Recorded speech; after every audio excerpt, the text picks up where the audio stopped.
एक मसला बहुत जहन में है काफी अरसे से कि अगर आदमी पूरी वजू से हो और वो बाजार से गुजर रहा हो पूरी वजू से और किसी गैर महरम के हाथ लग जाए तो क्या वजू टूट जाएगी?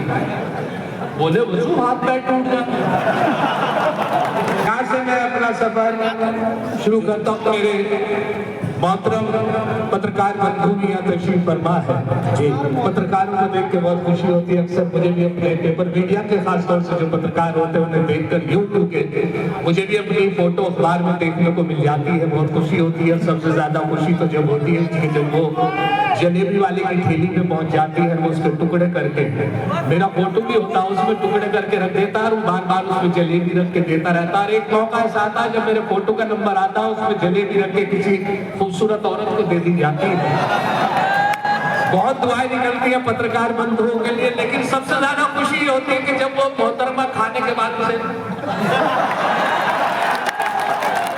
सज्जाद साहब अगर आप वहाँ उस ठेले पे थोड़ी देर रुक जाए तो आपको और ज्यादा खुशी होगी जब वो चाटने के बाद उस कागज को जमीन पे फेंकेगी और फिर कोई कुत्ता आके उसे चाटेगा।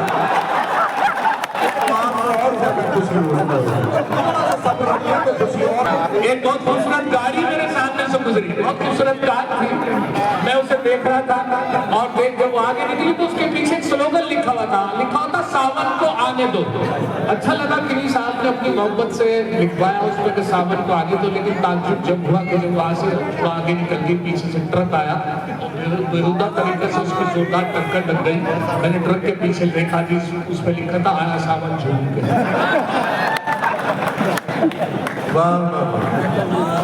मुलाजा फरमाए कि अब इशारों पे उनके नाचती है जी जी। अब इशारों पे उनके नाचती है ये सियासत तो उनकी बांधी है। अब इशारों पे उनके नाचती है ये सियासत तो उनकी बांधी है। पहले होते थे चमचे चांदी के, अब चमचों की रोज चांदी है।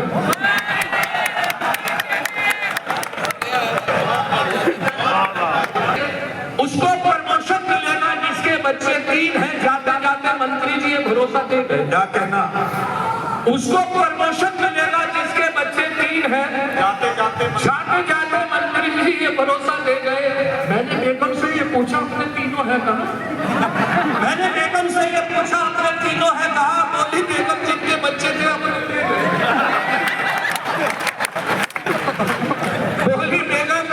बोली बेगम जिनके बच्चे थे वो अपने ले गए। और 4 मुलाजा फरमाया था कि अगर मौका लग गया आप मेरी साथ शादी कर लोगे? लड़का बोला मौका लग गया तो मेरी शादी की क्या करोगे?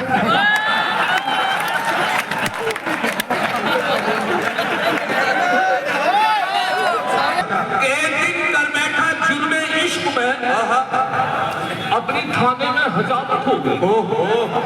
एक दिन कर बैठा जुर्मे इश्क में अपनी थाने में हजामत हो गई। इत्तफाकन जज भी था आशिक मिजाज, इसलिए मेरी जमानत हो गई। इत्तफाकन जज भी था आशिक मिजाज, इसलिए मेरी जमानत हो गई। बहुत मेहमान नवाजी खतौली वालों की, बहुत अच्छा खाना। कभी कभी ऐसा होता है कि मुशायरों के हवाले से एक जगह मुशायरा था, मुझे 2-3 रोज एक साहब के यहाँ रुकना था। मैं रुका, उनके यहाँ बहुत ज्यादा देसी मुर्गी पली हुई थी, 5 देसी मुर्गी तो नहीं, लेकिन उन्होंने जो मेरी मेहमान नवाजी वही मूंग की दाल की खिचड़ी, की दाल की खिचड़ी, वही लौकी की दाल, वही चने की दाल, अरहर की दाल। 2 दिन तक दाल खाते हुए मैं मुर्गियों को देख रहा था। 5 देसी मुर्गी उनके घर में माशाल्लाह। मैंने वो खातिब और मेजबान से मैंने कहा जरा 5 देसी मुर्गी। उनकी नजर पड़ी है, वो कहने लगे अपनी बाइक से कहने लगे इनकी नजर पड़ गई, शाम को एक मुर्गी काट लेना। मैंने कहा आपके पास 4 रह जाएंगी? तो हम सबने कुत्ता खा गया।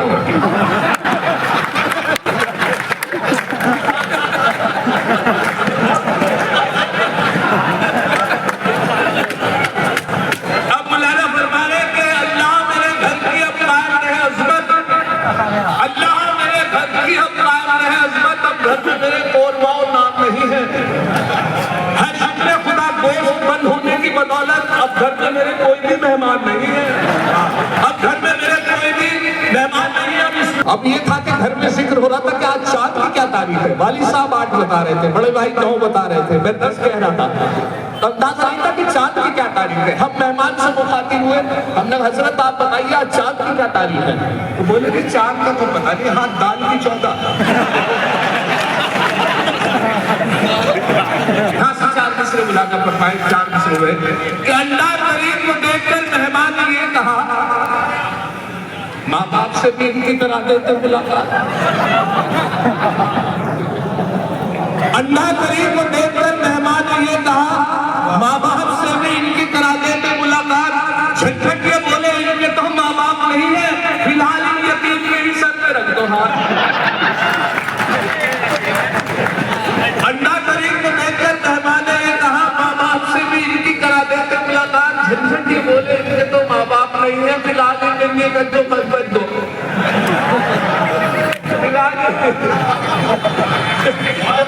फिलहाल यतीम के ही सर पे रख दो हाथ। झंझट जब रेल से मैं उतरा, एक महाजबी से मिलकर ऐसी घटी है घटना, मैं क्या बताऊं। झंझट जब रेल से मैं उतरा, एक महाजबी से मिलकर ऐसी घटी है घटना। जूते से उसने मेरी कर डाली ताजपोशी, पूछा था मैंने इतना मैडम यही है पटना।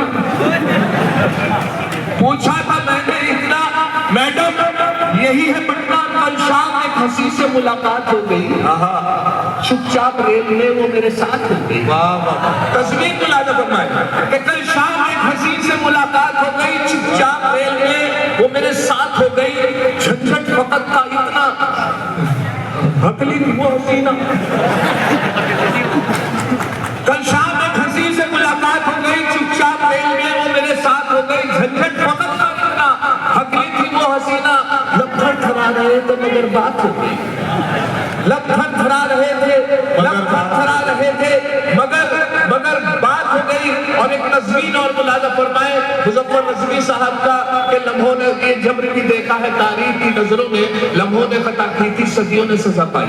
इसमें से एक मिसरा लम्हों ने खता की थी सदियों ने सजा पाई, इसमें 3 मिसरे लगाए मुलाजा फरमाए। एक बार से मैंने बस आग यूं ही मारी थी, एक बार से मैंने बस आग यूं ही मारी थी, मतलब मेरी बेगम घर साथ चली आई। अब हाल मेरा यह है 10 बच्चों का अब्बा हूँ, लम्हों ने खता की थी सदियों ने सजा पाई। लम्हों ने खता की थी सदियों ने सजा पाई। एक बहुत पुरानी कहावत है 100 सुनार की एक लुहार की। अब उसे 4 मिसरे सुने, एक 100 सुनार की एक लुहार की। औलाद 101 थी जो एक लुहार की, औलाद 101 थी जो एक लुहार की। बीवी से बोले ये मेरी दौलत है प्यार की, औलाद 101 थी जो एक लुहार की। बीवी से बोले ये मेरी दौलत है प्यार की। बीवी का था जवाब अजी रहने दो मियां, इनमें है 100 सुनार की बस एक लुहार की।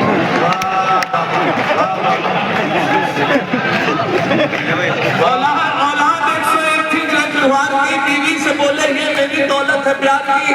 बीवी का था जवाब अजी रहने दो मियां, इनमें है 100 सुनार की एक लुहार की। और ये इसमें अभी क्या क्या साहब हमारे यहाँ एक अमीर जमात साहब, अमीर जमात की जमात आई हुई थी, तो उन्होंने एक अनाउंस करने के लिए बच्चों को जिम्मेदारी दी थी, जबकि नहीं देनी चाहिए थी इतने छोटे बच्चों को जिम्मेदारी ये थी कि साहब नमाज मुकम्मल जैसे ही हो बेटे आपको खड़ा होना है और खड़े होकर कहना है सभी हजरात तशरीफ रखते हैं, इंशाअल्लाह नमाज के बाद दीन ईमान की बात होगी। अमीर जमात में इसको भी ड्यूटी दे देते हैं, लेकिन बहुत छोटे बच्चों को ड्यूटी दी। बच्चा सुन नहीं पाया क्या बात है, परेशान था। तो उन्होंने कहा कि बेटे कहने लगा हाँ बताइए अमीर साहब कि बेटे ये कहना है सभी हजरात तशरीफ रखें, इंशाअल्लाह नमाज के बाद दीन ईमान की बात होगी। वो फिर भूल गया बेचारा। तीसरी बात उसकी हिम्मत हुई अमीर साहब से पूछने की, लेकिन वो याद करता रहा, उसकी नमाज में रुकू में भी ये याद करता रहा, सजदे में भी याद करता रहा। जैसे ही नमाज मुकम्मल हुई सलाम फेरा गया तो एकदम खड़ा हुआ, खड़ा होकर बोला हजरात सभी तशरीफ रखे, इंशाअल्लाह नमाज के बाद इमाम साहब के बारे में बात हो। अभी इमाम साहब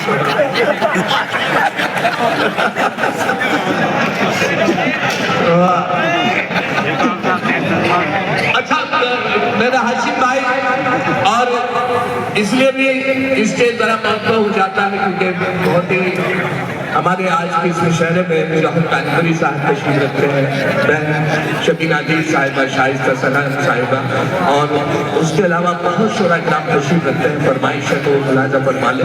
वो ये हुआ कि ईद की नमाज आप किसी वक्त भी रख देंगे, मकसद ये है किसी वक्त का मतलब कि पूरे महीने की मेहनत होती है तो 9 साढ़े 9 बजे का ताकीद से वक्त रखा जाता है कि ताकि सभी जमात बा जमात अदा कर ले। मेरे साथ यही हुआ, मेरी देर से आँख खुली,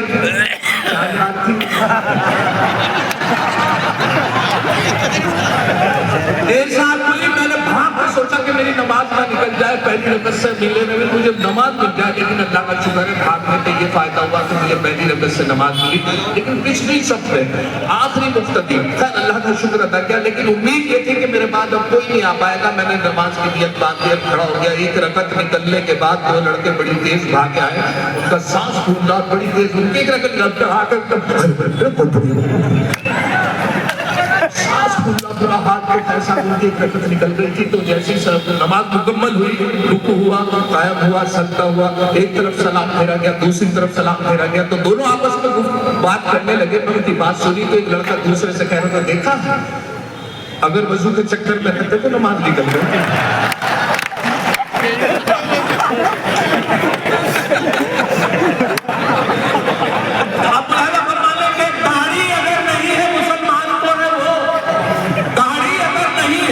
मुसलमान तो है वो, तबलीग के जलसों में भी जाता जरूर है।